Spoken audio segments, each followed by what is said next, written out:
Hello, my friends, and welcome to Riding with Doug. And today, I want to talk about pressure. We live in a world where we are constantly dealing with pressure.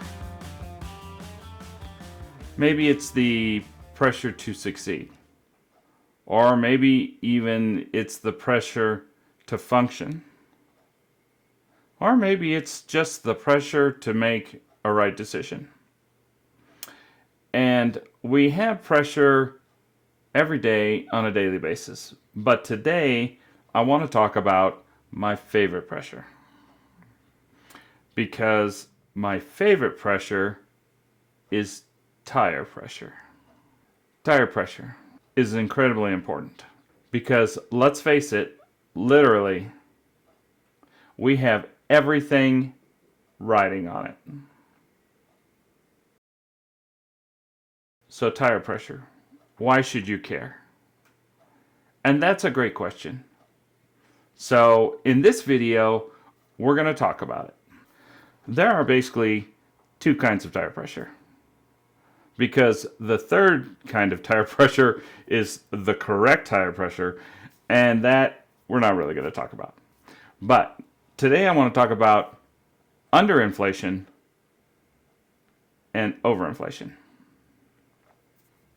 So, underinflation is really the big issue when it comes to tire pressure, because underinflation causes all kinds of problems.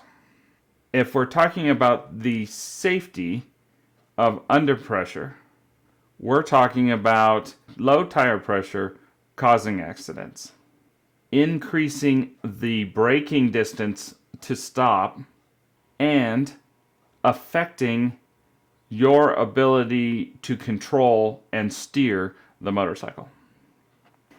And that's not all, because underinflation also affects your fuel economy. Because what happens when you have an underinflated tire, that tire takes up more ground patch, is wider, and causes you to have to use more motor in order to do the same amount of velocity down the road. So that in turn reduces fuel economy and makes the engine work so much harder than it should, which in turn robs you of horsepower. And of course, the third thing underinflation affects is your tire life. Because the average front tire on a touring motorcycle will get you about 20,000 miles. So you're going to lose 15 to 20% of that with an underinflated tire, which means you could lose anywhere from 3,000 to 5,000 miles of really good adventure having to replace that tire. As you're looking at the tire from the rear, it's kind of shaped in a U. But what happens is when you underinflate your tire, it looks more like a box. And this part of the box gives you more contact on the surface area. The problem with that contact is it affects your steering, because you no longer have a nice curve in order to lean over the motorcycle. Now you have a flat spot that doesn't want to lean and just literally kills your steering ability.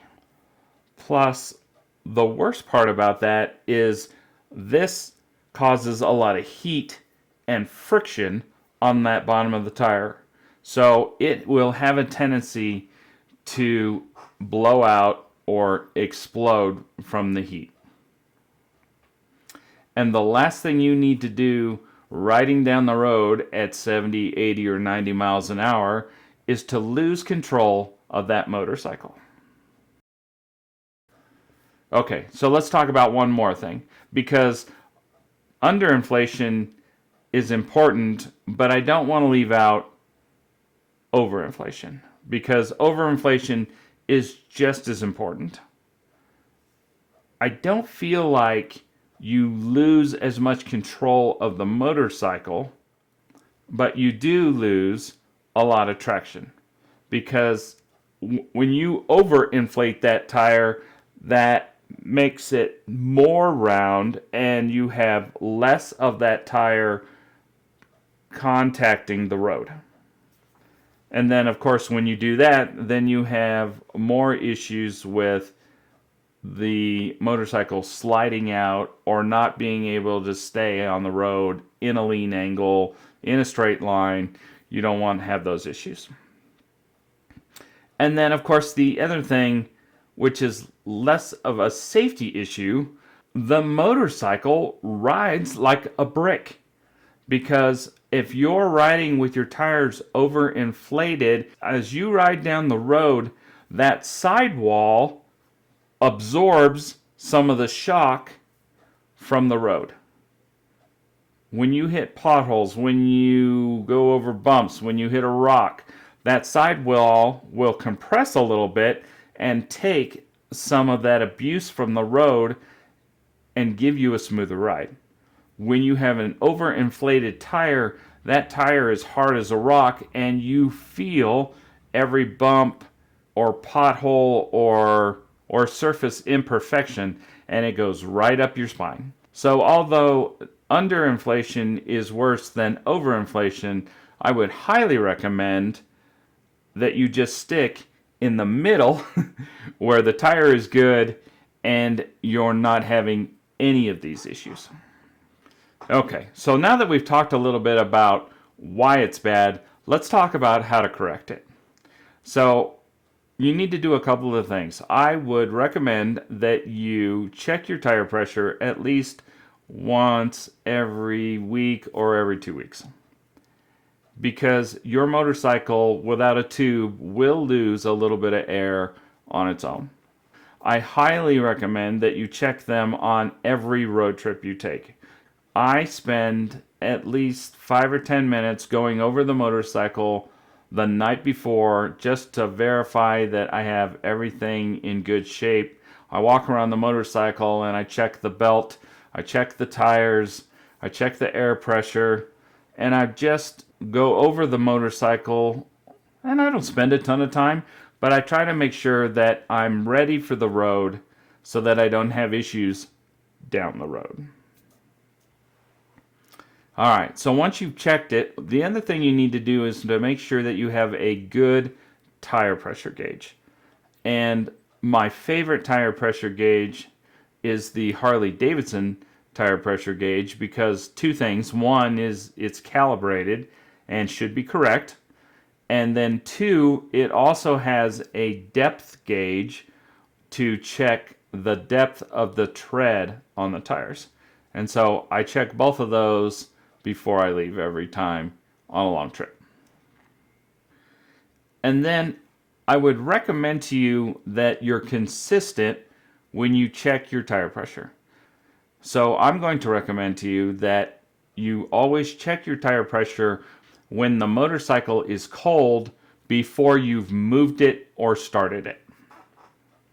And now that you have an idea of how to check it and make sure it's good, the one last thing I want to talk to you about when it comes to tires is checking your tire for wear. And I would recommend that you do this just as religiously as you do tire pressure, because there are things that you can get into that will cause you just as much of a blowout as tire pressure. And so I would just check over the tires and make sure that the tire is not squared off in the middle.